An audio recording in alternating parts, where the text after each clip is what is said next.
हरियाणा सरकार का छात्रों से बात करने का ये क्या तरीका है? कमेटी की ये कैसी भाषा है? ये किसने कहा कि आपके साथ कोई अन्याय नहीं हुआ, आप दूध के धुले नहीं हो? मांगे मान लेंगे लेकिन समय नहीं बताया जाएगा। ये मसला सुलझाने की तरफ बढ़ा जा रहा है या कोई एग्रीमेंट हो रहा है कि मांगे पूरी ना हो तो आप फिर से धरने पर बैठ जाना? अपनी मांग, अपनी आवाज उठाना गुनाह है क्या? या आंदोलन की आड़ में राजनीति का दौर शुरू हो गया? यह तमाम पार्टियों के नेता समर्थन देने के नाम पर अपना चेहरा चमका रहे हैं और छात्रों के भविष्य से खिलवाड़ हो रहा है। दोस्तों नमस्कार, मैं आपका यार जतिन पत्रकार। हिसार में स्थित हरियाणा एग्रीकल्चर यूनिवर्सिटी में आंदोलन कर रहे स्टूडेंट्स से आखिरकार धरने के 10 दिन बाद सरकार ने बातचीत की पहल की। 2 दिन लगातार मीटिंग हुई। शनिवार को पहली बार कमेटी हिसार पहुंची और छात्रों के प्रतिनिधिमंडल से बात की। यहां पर 8 घंटे तक लंबी मीटिंग चली, रात तक मैराथन मीटिंग हुई। इसके अलावा रविवार को फिर कमेटी के साथ बात हुई और रविवार की मीटिंग में कमेटी के सभी मेंबर मौजूद रहे, जबकि शनिवार को कैबिनेट मंत्री रणबीर गंगवा मीटिंग में नहीं थे। एक बार सरकार की तरफ से छात्रों से बात करने के लिए जो कमेटी बनाई गई है उनमें कौन कौन है वो मैं आपको बता देता हूं। कैबिनेट मंत्री महिपाल ढांडा, कैबिनेट मंत्री रणबीर गंगवा, कैबिनेट मंत्री कृष्ण बेदी और नलवा से विधायक रणधीर पनिहार को इस कमेटी में शामिल किया गया है, जो छात्रों से बात कर रहे हैं। यानी कि 3 मंत्री और 1 विधायक है।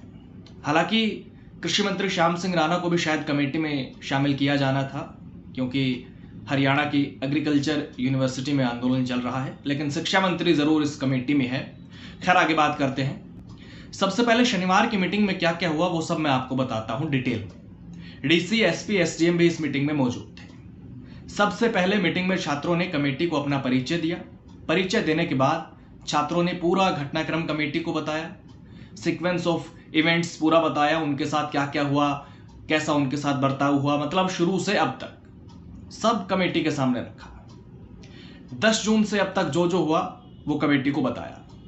फिर अपनी मांगे कमेटी के सामने रखी। कमेटी ने मांगे मानने से इनकार तो नहीं किया, लेकिन जो बातें कही वो सुनकर आप भी सोचेंगे कि कमेटी ये क्या कह रही है।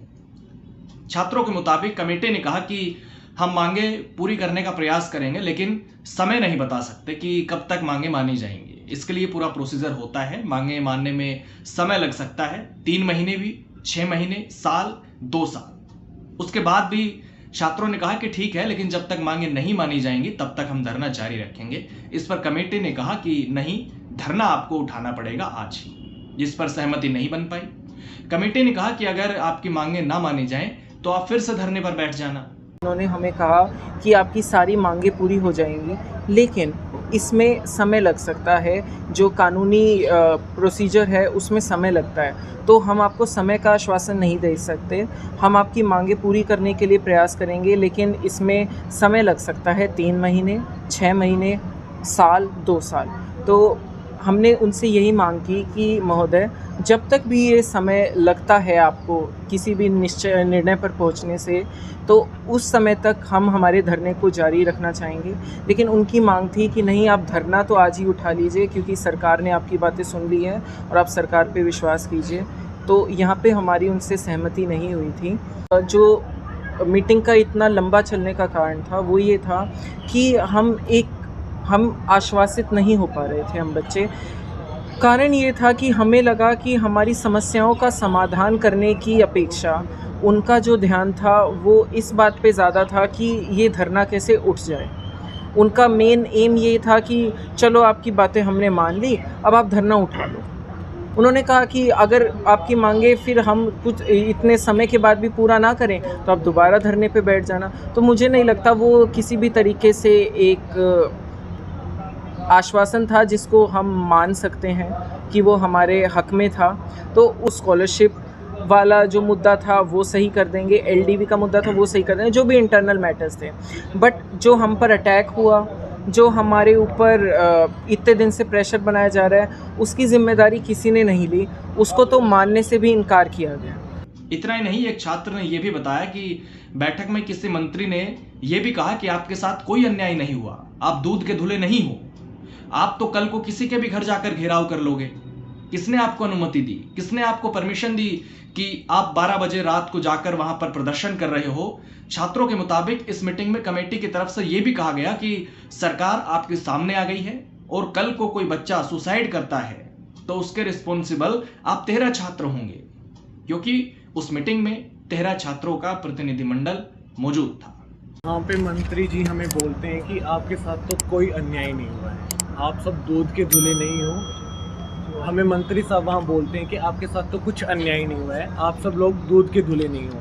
आप लोग कल को जाके किसी के भी घर का घेराव कर लोगे, किसने अनुमति दी आपको रात को 12 बजे आप वहाँ जाके उनके घर के बाहर जाके प्रदर्शन कर रहे हो। उसके बाद वहाँ पे ये भी बोला जाता है, जब हम अपनी मेंटल प्रेशर या टॉर्चर की बात उनके सामने रखते हैं तो हमें बोला जाता है कि अब सरकार तो आपके सामने आ चुकी है, अब सरकार और प्रशासन इसमें कुछ नहीं करता। कल को कोई बच्चा सुसाइड करता है तो उसके रिस्पॉन्सिबल आप 13 बच्चे होंगे।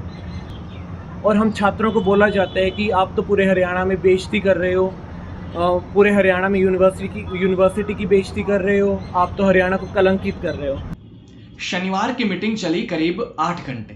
काफी लंबी मीटिंग होने के चलते ऐसा लगा कि शायद किसी निष्कर्ष तक पहुंचा जाएगा, लेकिन बैठक के बाद छात्रों ने बताया कि कमेटी का फोकस इस बात पर था कि कैसे धरने को हटाया जाए। धरने को खत्म करने पर कमेटी का ध्यान ज्यादा था। छात्र कमेटी के सामने यूनिवर्सिटी के वाइस चांसलर डॉक्टर BR कम्बेज को हटाने की मांग पर अड़ गए, जिसको लेकर कोई नतीजा नहीं निकला। अब दूसरे दिन यानी कि रविवार को 22 जून को भी कमेटी और छात्रों की बात हुई। मीटिंग के बाद शिक्षा मंत्री महिपाल ढांडा ने बताया कि विद्यार्थियों के साथ 2 दिन बैठकों का दौर चला।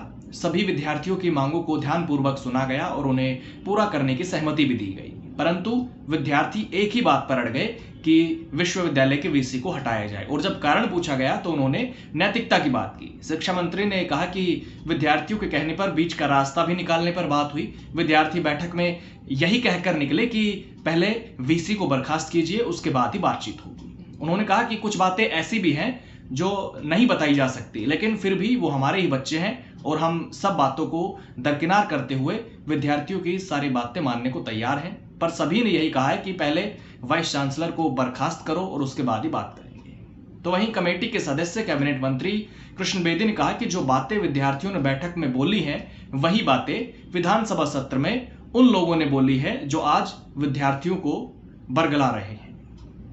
उन्होंने कहा कि इस आंदोलन की स्क्रिप्ट कहीं बाहर से लिखी जा रही है। छात्रों के इस धरने को तमाम विपक्षी दलों का पूरा समर्थन है। कांग्रेस, इनेलो, जेजेपी पूरी तरह से छात्रों के साथ खड़ी हुई है। विपक्षी दल छात्रों के साथ है और इसी को देखते हुए कैबिनेट मंत्री महिपाल ढांडा ने छात्रों के विरोध को भड़काने की कोशिश करने के लिए विपक्षी दलों पर निशाना साधा है। ढांडा ने इसमें विपक्ष की भूमिका की ओर इशारा करते हुए कहा कि जब ये धरना शुरू हुआ तो कुलपति को हटाने की कोई मांग नहीं थी। हम सभी जानते हैं कि ये मांगे कहां से आई है। हमारे बच्चे हैं, हमने उनको कहा कि भाई आप की कोई बात हमने छोड़ी नहीं तो ना मानी हो, कोई बात हमने छोड़ी नहीं तो ना मानी हो। उन्होंने कहा कि सर VC का ही मामला उनका अटका, बाकी जो 7 मांगे और थी जो उनको एक एक मांग बहुत गंभीर लग रही थी। जब ये धरना आया तो उसमें उस वक्त ये VC हटाओ की मांग तो कहीं भी नहीं थी, 2 नंबर की डिमांड भी कहीं नहीं थी, 3 नंबर की डिमांड नहीं थी। विधानसभा में थी VC हटाओ की मांग, VC हटाओ की मांग तो विधानसभा में थी। तो इन बच्चों की तो 2 मांग थी, स्टाइफंड को लेकर, एक वो सीट्स के मामले को लेकर 2 थी, तीसरी तो मांगे थी। दोनों मांगों पे हमारे विधायक मिले, बातचीत हुई। कह रहे कि इन्होंने किसी ने बात इनकी पहले दिन से की, और अभी भी जब हम आए हैं तब तक 3-4 जो डिमांड्स बढ़ी वो आप और हम सब जानते किधर से बढ़ी है, वो कैसे आई है, और हमने उनको भी मान लिया। अब कमाल की बात तो देखिए भाई, हमने उनको भी मान लिया। उसके बावजूद भी अगर ये सब कर रहे तो इसका मतलब सीधा सीधा पॉलिटिकली ये इवेंट है, और पॉलिटिकल इवेंट है तो सर वो जा रहे हैं पॉलिटिकल इवेंट में, हम क्या कर सकते हैं। ठीक है, उनका है ये निर्णय। ये कहीं अत्थे चढ़े हुए हैं किसी न किसी के, ये किसी अंधेरी गुफा में फंस गए हैं। इनको प्रेम से ही बाहर निकालो, अदरवाइज इनको दिक्कत रहेगी बेचारों को। बैठक के बाद छात्रों ने बताया कि हमारी पहली मांग यही रही है कि VC को हटाया जाए। हमारी इस मांग को मानने से कमेटी ने इनकार कर दिया। छात्रों का कहना है कि अगर वीसी पद पर बने रहते हैं तो जांच निष्पक्ष नहीं हो पाएगी। ये कोई भावनात्मक जिद नहीं है, बल्कि लोकतांत्रिक न्याय की पहल की शर्त है। विद्यार्थियों ने कहा कि हमारी अन्य मांगों को मानने के लिए कमेटी तैयार है। उन्होंने कहा कि 24 जून को महापंचायत होने जा रही है। साथ ही आंदोलन को राजनीतिक पार्टियों के हत्थे चढ़ने से इनकार भी किया है। छात्रों का कहना है कि यह आंदोलन छात्रों का ही था और छात्रों का ही रहेगा। धरने के लिए किसी का कोई दबाव नहीं है। हमारी पहली मांग वाइस चांसलर को बर्खास्त करने की है। अगर कमेटी इसे पूरा करने का आश्वासन देती है तो हम फिर से मीटिंग के लिए बैठ सकते हैं। उन्होंने कहा कि वीसी को हटाने की मांग हमारी इसलिए है क्योंकि हमारे ऊपर विश्वविद्यालय में जो लाठीचार्ज हुआ वो उन्हीं के कहने पर किया गया था। दरअसल ये पूरा मसला आपको पता ही है। हरियाणा के हिसार स्थित चौधरी चरण सिंह हरियाणा कृषि विश्वविद्यालय में 10 जून देर रात को वीसी आवास के बाहर सिक्योरिटी गार्ड्स ने स्टूडेंट्स पर लाठीचार्ज कर दिया था। इसमें 20 से ज़्यादा स्टूडेंट्स जो है घायल हो गए थे और कुछ गंभीर थे जिन्हें अस्पताल में भर्ती कराना पड़ा था। 10 जून को स्टूडेंट्स दोपहर को स्कॉलरशिप पॉलिसी के विरोध में वीसी से मिलने पहुंचे थे। यहां उनका सिक्योरिटी गार्ड्स के साथ विवाद हो गया था। स्टूडेंट्स ने आरोप लगाया कि उनके साथ मारपीट की गई। रात को वे इसके विरोध में वीसी आवास के बाहर पहुंचे तो सिक्योरिटी गार्ड्स ने उन्हें दोबारा खदेड़ दिया और लाठीचार्ज किया।